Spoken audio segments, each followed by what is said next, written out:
ॐ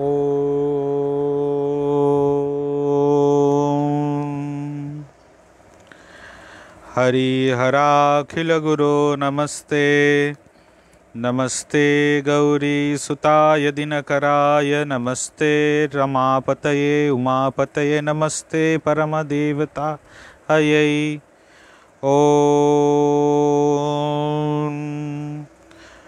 शिवाय संताय कारणत्रय हेतवे निवेदयामि चात्मानं त्वं गति परमेश्वरः। हरि ओम। सर्वे भवन्तु सुखिनः। नमस्कार। आज श्रावणের সোমবারে রামকৃষ্ণ মঠের পূজা এই পেজের পক্ষ থেকে আমাকে সেখানকার যারা সম্পাদক তারা শিব মহিমা সম্পর্কে কিছু বলতে বলেছেন।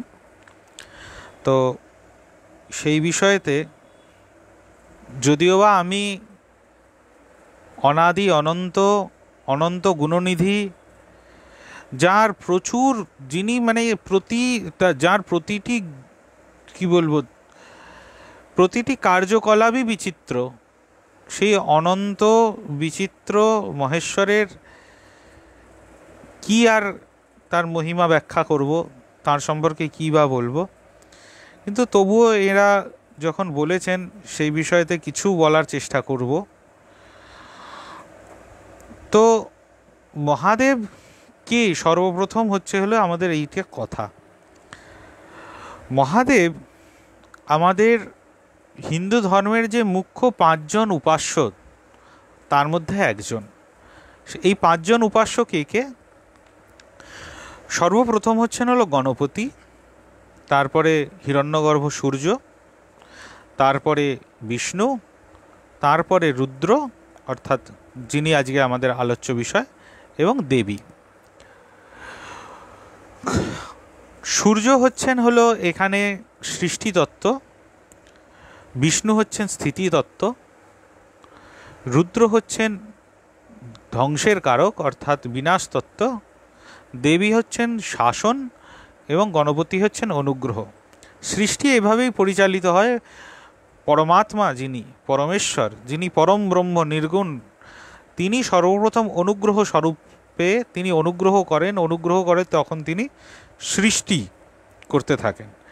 সেই সৃষ্টি থেকে তারপরে তিনি আবার স্থিতিতে মানে গিয়ে তিনি যে নিজের যে সৃষ্টি করলেন তাকে তো স্থিত করতে হবে, তাকে পালন করতে হবে। সেই সময়তে তিনি বিষ্ণু হন। তারপরে তিনি আবার ধ্বংস করেন এবং সমগ্র এই যে কার্যটি যে আর তত্ত্বাবধানে চলতে থাকেন তিনি হলো দেবী। তো এই আমরা তত্ত্ব বিচার করি তাহলে তো ইনি তো হচ্ছেন ধ্বংসের কারক। কিন্তু না, এই যে পাঁচজন, এই পাঁচজনেরই প্রত্যেকের নিজ নিজ আরাধ্য মানে যারা যারা উপাসক, এই পাঁচজনের আলাদা আলাদা আলাদা প্রত্যেকের আলাদা আলাদা উপাসক সম্প্রদায় রয়েছে। তাদের কাছে এই পাঁচটি তত্ত্বেরও ঊর্ধ্বে মানে সমগ্র তত্ত্ব, যাকে পরমাত্মা তত্ত্ব বলা যেতে পারে, সেই তত্ত্ব রয়েছে। ঠিক সেরকমভাবেই যিনি রুদ্র, তিনি হচ্ছেন গিয়ে কি শুধুমাত্র তিনি রুদ্র নন, রুদ্র হলো তার একটি কাজের মাত্র অংশ। তিনি হচ্ছেন মহেশ্বর, তিনি হচ্ছেন মহাদেব, তিনি দেবাদিদেব, তিনি দেবেশ, অর্থাৎ তার মধ্যে থেকে তিনি হচ্ছেন জগৎ পিতা। এই বিষয়তে আমাদের বেদ পুরাণ ইত্যাদি সমস্ত জায়গাতে তাকে বারংবার তাকে জগৎ পিতা এই কথাটি বলা হয়েছে। তার মধ্যে থেকে মানে আমাদের সমস্ত মানে সৃষ্টি তৈরি হচ্ছে এবং তাতে গিয়ে শেষ হয়ে যাচ্ছে।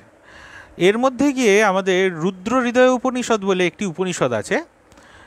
সেই উপনিষদে এক জায়গায় বলা হচ্ছে যে তিনি হচ্ছেন যিনি পরমাত্মা, পরমাত্মার দক্ষিণ ভাগ হচ্ছেন মহেশ্বর এবং বাম ভাগ হচ্ছেন উমা।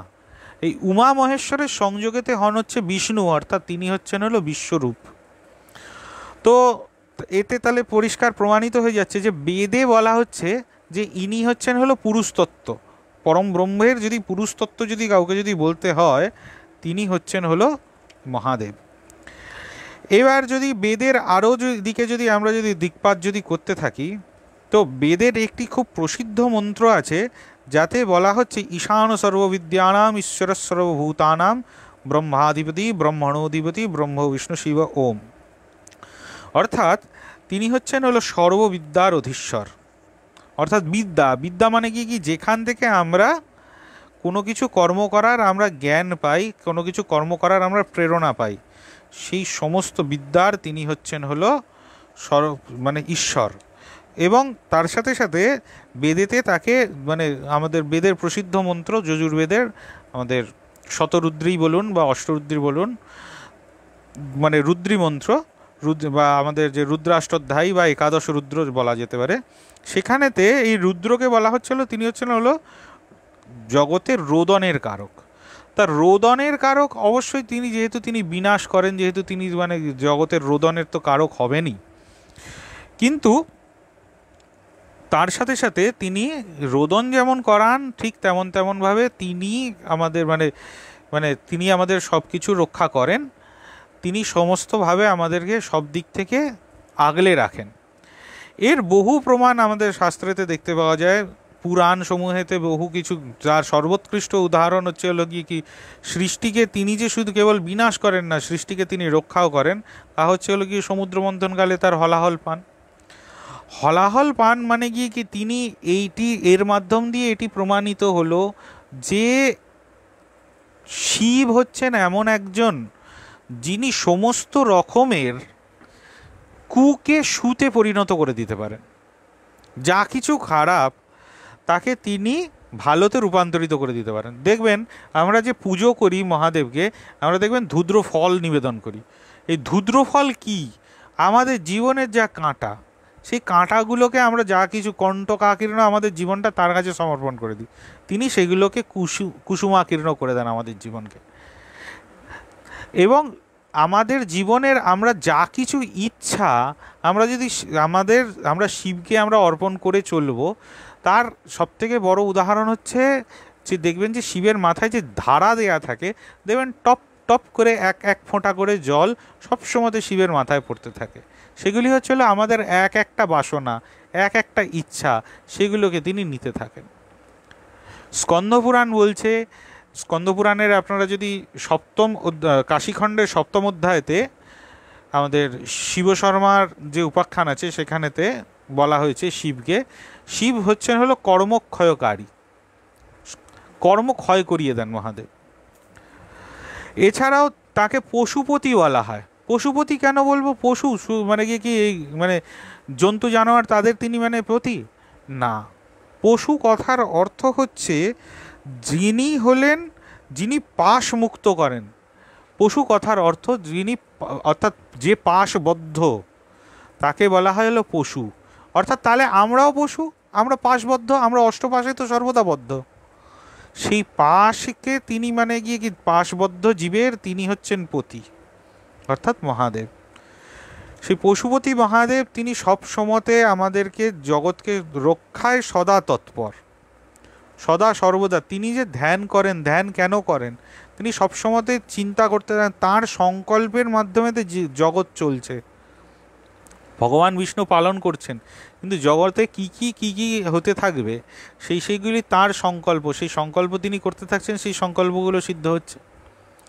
শিব কথার অর্থই হলো কল্যাণ।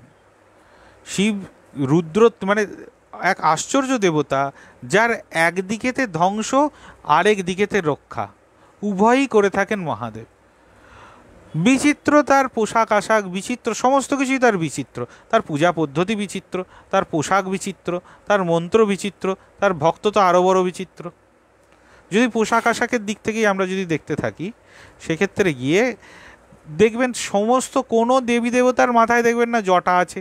সবাই আমরা সারা হিন্দু ধর্মের সমস্ত দেবী দেবতাদের ক্ষেত্রে গিয়ে আমরা দেখবেন যে সবসময়তে তারা বিচিত্র অলঙ্কার, বিচিত্র মানে পোশাক আশাক সমস্ত কিছু পরিধান করে থাকেন। তো মহাদেবের ক্ষেত্রে গিয়ে দেখুন, মহাদেবের মুকুট কি? জটা মুকুট। মহাদেবের তার মধ্যে গিয়ে কি চন্দ্রের তিনি আভূষণ ধারণ করেছেন মুকুটে, জটা মুকুটে। তার মধ্যে আবার গঙ্গা। এই গঙ্গা কেন? তার মাথাতেই কেন গঙ্গা? সেই গঙ্গা আসলে এই ভাগীরথী গঙ্গা তো অবশ্যই, তিনি হচ্ছেন জ্ঞান গঙ্গা।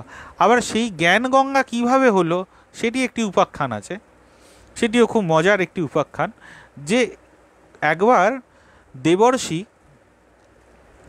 একটি রাস্তা দিয়ে হেঁটে যাচ্ছেন, যেতে গিয়ে তিনি দেখলেন যে বেশ কিছু নরনারী রক্তাক্ত অবস্থায় পড়ে রয়েছে, খুব আহত হয়েছে ভীষণভাবে। দেবর্ষি এবার জিজ্ঞেস করছেন যে আরে তোমাদেরকে, আরে আরে রাম রাম রাম রাম, এই তোমাদেরকে এরকমভাবে কে মেরেছে? বলছে আপনি তো মেরেছেন ঠাকুর।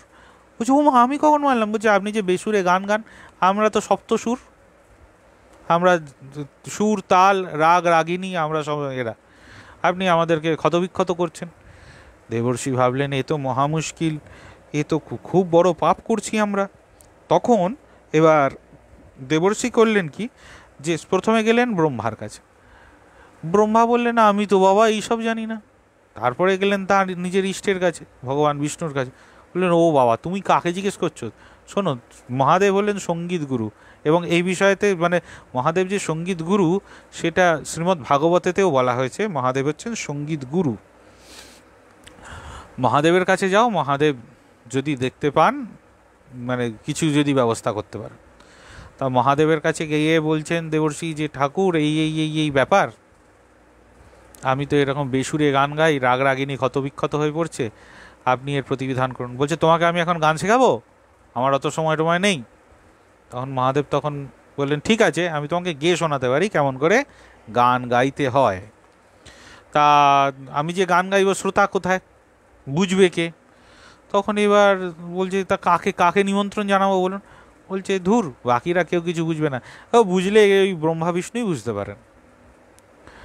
এবার ব্রহ্মা এবং বিষ্ণুকে নিমন্ত্রণ জানানো হয়েছে, মহাদেব প্রস্তুত, ব্রহ্মা বিষ্ণু এসেছেন, বাকি দেবী দেবতারাও শুনতে এসেছেন, মহাদেব গান গাইবেন বলে কথা। এবং মহাদেব গান গাইলে শিবনিরঞ্জনী রাগ রাগ গান, তিনি মহাদেব এবার গান গাইতে বসেছেন, বাকিরা শুনছে, ভগবানও শুনছে। এবার ব্রহ্মাদি যারা যারা দেবতা তাদের হৃদয়ঙ্গম হলো না, কারণ ভগবান বিষ্ণু এবং ভগবান শিব এরা দুজনই হচ্ছেন ভগবত তত্ত্ব, এদের ব্যাপারে এরা দুজন ছাড়া আর কেউ বুঝতে পারে না।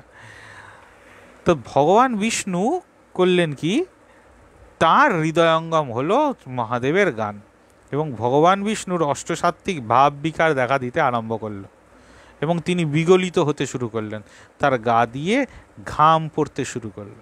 ভগবান ব্রহ্মা বুঝলেন এ তো এক দুর্লভ মুহূর্ত তৈরি হচ্ছে। ব্রহ্মা তখন কমণ্ডলুতে ধারণ করলেন, তার মানে গিয়ে কি আনন্দ স্বরূপ ভগবানের আনন্দ হয়েছিল। শ্রী ভগবানের আনন্দ রূপ হচ্ছে গঙ্গা, সেই গঙ্গা অর্থাৎ আনন্দ সচ্চিদানন্দ তাকে মহাদেব জটায় ধারণ করে থাকেন, অর্থাৎ জ্ঞান গঙ্গা যাতে সচ্চিদানন্দ রয়েছে সেই হলো গিয়ে আমাদের ভগবানের মস্তকেতে তিনি জটা জাল দিয়ে ধরে রেখে দিয়েছেন। জটা জাল মানে গিয়ে কি, জটা জাল মানে হলো তার এক একটি জটার ভেতরেতে এক এক বিদ্যা রয়েছে, জ্ঞানকে তিনি বিদ্যা দিয়ে বেঁধে রেখে দিয়েছেন, এবং সেই মানে মন্ত্র সমূহ মন্ত্র মানে সে জটিল জাল মানে যা বিদ্যার জালের ভেতরেতে জ্ঞান রয়েছে। সে কারণে মহাদেবের জ্ঞান গঙ্গা সবসময় উত্তর বাহিনী, দেখবেন কাশীতে গঙ্গা উত্তর বাহিনীতে চলে। এরপরেতে তার বসন কি, তার বসন হচ্ছে ব্যাঘ্রচর্ম, তিনি রুদ্রাক্ষের মালা পরে থাকেন, তিনি ভস্য বিভূষিত হয়ে থাকে। ভস্য মানে গিয়ে কি, ভস্য মানে হচ্ছে সার, মদন ভস্য, অর্থাৎ মদন মানে কি, মদন মানে মানে কাম নয়, মদন মানে হচ্ছে কামনা, আমাদের ইচ্ছা, সমস্ত ইচ্ছা আমাদের কর্ম যা কিছু সমস্ত কিছু যেখানে গিয়ে শেষ হয়ে যায় সেই হচ্ছে গিয়ে ভস্য, অর্থাৎ সারাৎ সার। সেই সারকে তিনি সর্বাঙ্গেতে বিভূষিত করে রাখেন। ত্রিপুণ্ড, ত্রিপুণ্ড অর্থাৎ গিয়ে সৃষ্টি স্থিতি লয়, ত্রিনেত্র চন্দ্র সূর্য অগ্নি তিনি ধারণ করে থাকেন। কণ্ঠেতে বিষকে রেখে দিয়েছেন, অর্থাৎ ইয়ে কি দেখবেন একটা জিনিস, যারা সদ্গুরু হন, মহাদেব তো হলেন আদি গুরু, তার থেকেই সমস্ত কিছু, এবং গুরু মানেই হচ্ছেন তিনি হচ্ছেন শিব, হয় শিব নতুবা ভগবান কৃষ্ণ, এছাড়া গুরু হতেই পারেন না, এরাই গুরু তত্ত্ব। হ্যাঁ, কিছু কিছু ক্ষেত্রে গিয়ে ভগবতীকেও আমরা গুরু রূপে আমরা পেয়ে থাকি। শিব অথবা ভগবান শ্রীকৃষ্ণ এরাই হচ্ছেন হলো জগৎগুরু, তাঁদেরই মূর্ত স্বরূপ রূপে আমাদের গুরুরা। দেখবেন গুরু মাঝে মাঝে কটু বাক্য বলে আমাদেরকে তিরস্কার করেন। তিরস্কার কেন করেন? আমাদেরকে সংশোধন করার জন্য। সংশোধন করার জন্যই তারা কটু বাক্য প্রয়োগ করেন, কণ্ঠেতে তিনি বিষ নিয়ে কথা বলেন। এই হচ্ছেন হলো শ্রী মহাদেব। মহাদেবের ক্ষেত্রে গিয়ে আরেকটাও বিষয়, যে মহাদেবের উপাসনা সর্বদা হয়ে থাকে চিহ্নে। মহাদেব স্বয়ং বলেছেন যে তিনি মানে নিজ মূর্তিতে তিনি যতটা না প্রীত হন, তার থেকে বেশি তিনি চিহ্নে প্রীত হন। এবং মহাদেবের উপাসনা পঞ্চতত্ত্ব, অর্থাৎ তিনি তো ভূতেশ্বর, পঞ্চভূত, দক্ষিণ ভারতে গেলে দেখবেন পঞ্চভূত আলাদা আলাদা আলাদা আলাদাভাবে 5টি তীর্থ আছে। যেমন চিদম্বরম আছেন, কাঞ্চি আছে, এরকম তিরুনেলভেলি আছে, এরকম কয়েকটি তীর্থ রয়েছে। মহাদেব যে আমাদের ক্ষেত্রে তিনি লিঙ্গে তিনি কেন সবসময়তে তিনি মানে সর্বদা প্রীত, কারণ তিনি হচ্ছেন নিরাকার, তিনি হচ্ছেন নির্গুণ, তা থেকেই সগুণ হন। তিনি নির্গুণ তত্ত্ব, তিনি এবং শক্তি, অর্থাৎ পুরুষ এবং প্রকৃতি মিলে ভগবান বিষ্ণু হলেন, তিনি হচ্ছেন হলো চরাচর। সেই কারণে নিরাকার, যেহেতু তার পূজা সবসময়তে নিরাকার প্রকৃতিতে হয়ে থাকে। এই বিষয়তে একটা খুব সুন্দর ঘটনা শিবপুরাণে বর্ণিত, যে একবার কল্পান্তে ভগবান বিষ্ণু ধ্যানস্থ, তার নাভিকমল থেকে ব্রহ্মা বেরিয়ে এসেছেন, ব্রহ্মাও ধ্যানস্থ। সর্বপ্রথম ব্রহ্মার ধ্যান ভাঙল। ব্রহ্মার ধ্যান ভাঙার পরে দেখলেন ব্রহ্মা একটি পদ্মের উপর বসে আছেন। ব্রহ্মা পদ্মের উপর বসে আছেন, ব্রহ্মা বাবা আমি পদ্মের উপর বসে আছি, ঠিক আছে। তিনি এই পদ্মের নাল মানে নালের দিক মানে ধরে মানে পদ্মের নাল বরাবর তিনি নেমে এলেন। নেমে আসার পর কিছুক্ষণ বাদে তিনি দেখলেন একজন পুরুষ ধ্যানস্থ হয়ে মানে তিনি শুয়ে রয়েছেন, ঘুমোচ্ছেন। ব্রহ্মা তখন তাকে সোজা কথা এরকম, এই মিস্টার, এরকম করছে তার কথা, কারণ ব্রহ্মা তো রজগুণী, তুমি কে? তখন সর্বপ্রথম মানে ভগবান বিষ্ণু নিজেই বললেন, বৎস ব্রহ্মা ভালো আছো? তখন ব্রহ্মা বলছে, হ্যাঁ আমি প্রজাপিতা ব্রহ্মা, তুমি আমাকে এই কথা বলছো? তখন বলছে, আরে তোমার তো সৃষ্টি আমার থেকেই। তখন এবার দুজনের মধ্যে লেগে গেল অশান্তি।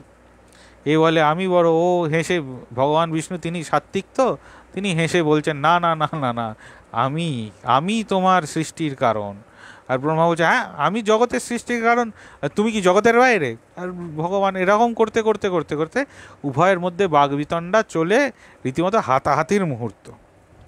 সেই সময়তে যে হঠাৎ করে তাদের দুজনের মাঝখানে একটা জ্যোতির্মণ্ডলাকার পাঁচিল তৈরি হয়ে গেল, পাঁচিলের মতো একটা কিছু একটা স্তম্ভ তৈরি হয়ে গেল। ভগবান ব্রহ্মা এবং ভগবান বিষ্ণু উভয়ই তো হকচকিয়ে গেছেন, আরে কি হলো?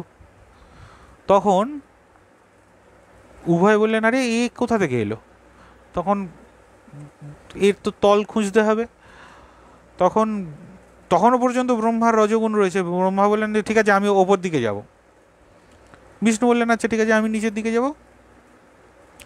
তখন ভগবান ব্রহ্মা তার হংস বাহন করে তিনি উপর দিকে উঠতে থাকলেন, এবং ভগবান বিষ্ণু বরাহ অবতারের রূপ ধরে তিনি নিচের দিকে নামতে থাকলেন। নামতে নামতে নামতে নামতে বহু জায়গায় নেমে যাওয়ার পর বহু মানে একজন নামছে একজন উঠছে, একজন নামছে একজন উঠছে, এরকম করতে করতে করতে করতে বেশ কিছু দূর যাওয়ার পরেও দেখছেন যে এদের তল নেই। তখন উভয়ই তখন ভীষণভাবে ভীত সন্ত্রস্ত হয়ে তারা দুজনে স্তবস্তুতি করতে থাকলেন। তখন মহাদেব নিজের রূপকে তিনি মানে কি সাকার মূর্তিতে ধারণ করে তিনি বললেন যে আমি হচ্ছি তোমাদের উভয়ের সৃষ্টির কারণ, আমি অনাদি। এছাড়াও কালিকা পুরাণেতে আরেকটা ঘটনা বলা হচ্ছে যে শিব নিজে একদিন, অর্থাৎ শঙ্কর, শিব এবং শঙ্করের মধ্যে একটি পার্থক্য আছে। শিব কথাটা বলা হলো কি তিনি যখন নির্গুণ, সদাশিব, এবং শঙ্কর হচ্ছেন হলো আমরা যাকে দেখি যিনি কৈলাসে বাস করেন তিনি হচ্ছেন শঙ্কর। এদের দুজনের মধ্যে এটি পার্থক্য। শঙ্কর একবার বিষ্ণুকে জানতে চাইছেন যে তারা তিনজন পৃথক হয়েও কেন ভিন্ন হয়ে রয়েছেন। বিষ্ণু তখন তদুত্তরে বলছেন, পূর্বে যখন জগৎ ছিল না, সব কিছুই তমগুণের দুর্ভেদ্য আবরণে ঢাকা ছিল। দিন রাত্রি পৃথিবী চন্দ্র সূর্য আকাশ জল বায়ু কিছুই ছিল না, শুধুমাত্র সূক্ষ্ম অতীন্দ্রিয় অব্যক্ত অদ্বয় জ্ঞানময় এক পরম ব্রহ্ম সত্তা মাত্র সর্বত্র ব্যাপ্ত ছিল। সেই পরম ব্রহ্মেরই জ্ঞান ইচ্ছা এবং ক্রিয়াশক্তি ধীরে ধীরে রূপান্তরিত হতে লাগল। তিনি স্বীয় পরাপ্রকৃতিকে বিক্ষোভিত করে ত্রিগুণময়ী সেই প্রকৃতির সাহায্যে জগৎ সৃষ্টি লীলায় মেতে উঠলেন। একোহম বহুশ্যাম। ত্রিগুণময়ের নিজ সত্তাকে তিন ভাগে বিভক্ত করে তিনটি দেবদেহ সৃষ্টি করলেন। শরীরের ঊর্ধ্বভাগ হল চতুর্মুখ চতুর্ভুজ কমলবর্ণ ব্রহ্মার শরীর, মধ্যভাগ একমুখ শ্যামবর্ণ শঙ্খচক্র গদাপদ্মধারী চতুর্বাহু বিষ্ণুর শরীর, আর নিম্নভাগ পঞ্চানন চতুর্ভুজ স্ফটিকবর্ণ শুক্লবর্ণ পরশু মৃগ বর অভয়ধারী শিবদেহ সৃষ্টি করল। এরাই ব্রহ্মা শরীরে সৃষ্টি স্থিতি ও প্রলয়কারী শক্তিরূপে ক্রিয়াশীল হলেন। এক পরব্রহ্মই সৃষ্টি স্থিতি ও সংহার এই তিন কাজের প্রয়োজনে ব্রহ্মা বিষ্ণু মহেশ্বর এই তিন নামে তিন রূপে বিশ্ব সৃষ্টিতে পৃথক দেহে সৃষ্ট হলেন। তত্ত্বত এরা আলাদা নন। বিষ্ণু মুখে শিব তাদের অভিন্নত্ব শুনে জগতের মানুষের কাছে কালিকা পুরাণের মাধ্যমে তা প্রকাশ করলেন।